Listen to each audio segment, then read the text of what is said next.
코로나19 장기화로 인한 매출 감소로 어려움을 겪고 있는 소상공인을 위해 3차 재난지원금인 버팀목 자금이 지급되고 있습니다.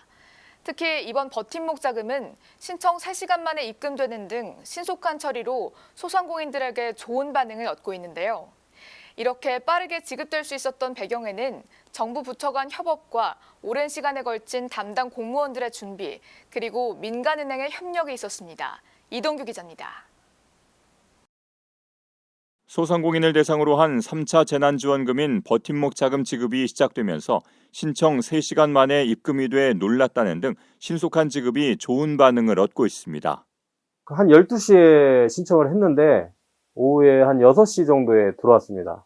그래서 깜짝 놀랐어요. 너무 빨리 들어와가지고. 그렇게 빨리 들어올 줄 몰랐거든요.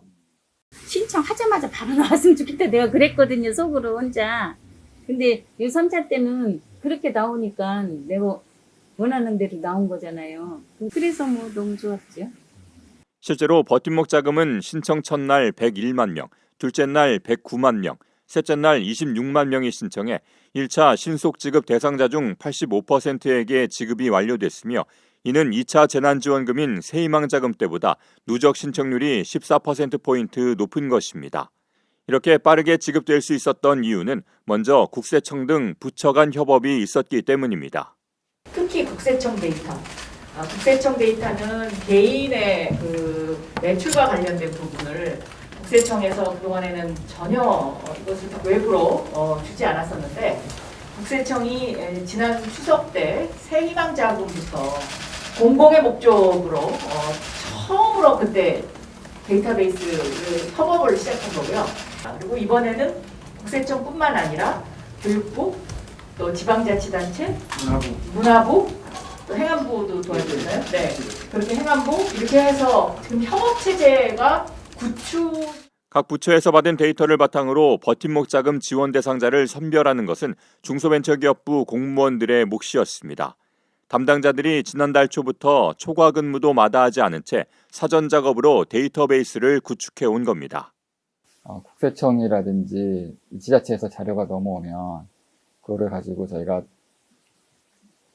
소상공인 여부를 먼저 확인을 하고 그다음에 또 요건들이 있습니다. 뭐 집합금지, 영업제한에 해당되는지 그래서 그 많은 자료를 확보하고 그다음에 요건에 맞는지 확인하기 위해서 저희 그 직원들이 밤늦게까지 분류 작업을 하고 소상공인시장진흥공단에서도 새벽까지 전산화 작업을 진행하면서 버팀목 자금이 신속하게 지급되도록 힘썼습니다. 버팀목 자금은 오전에 신청하면 당일 오후 이내로, 자정까지 신청하면 다음날 오전 이내로 지급했는데 소진공의 담당자들은 새벽 시간에도 전산화 작업을 진행해 은행에 넘겨주는 역할을 맡아왔기 때문입니다. 그 소진공의 담당자들이 그 명단이 다 들어오는 거를 시간마다 기다리고 있다가 그 끊어서 지급 대상자와 그 지급 대상자를 금액별로 분류를 한 다음에 은행에 이제 넘겨주면 은행에서는 그 대기하고 있다가 그거를 바로 최우선적으로 지급에 처리해줘서 그 이례적으로 이렇게 새벽부터 지급을 하고 새벽 3시에 입금됐다는 문자를 받아 놀랐다는 반응들이 나온 이유도 그 때문입니다. 이렇게 신속하게 신청하고 지급할 수 있었던 것은 지난 새희망자금에서 얻은 노하우를 바탕으로 구축한 소상공인 전환 시스템이 큰 역할을 했습니다. 우리 공단은 버팀목 자금이 마지막까지 잘 집행될 수 있도록 하여 소상공인의 경영 애로를 들 수 있도록 최선을 다하겠습니다. 한편 중기부와 소진공은 앞으로 버팀목 자금 지급을 예정에 맞춰 단계별로 추진할 계획입니다.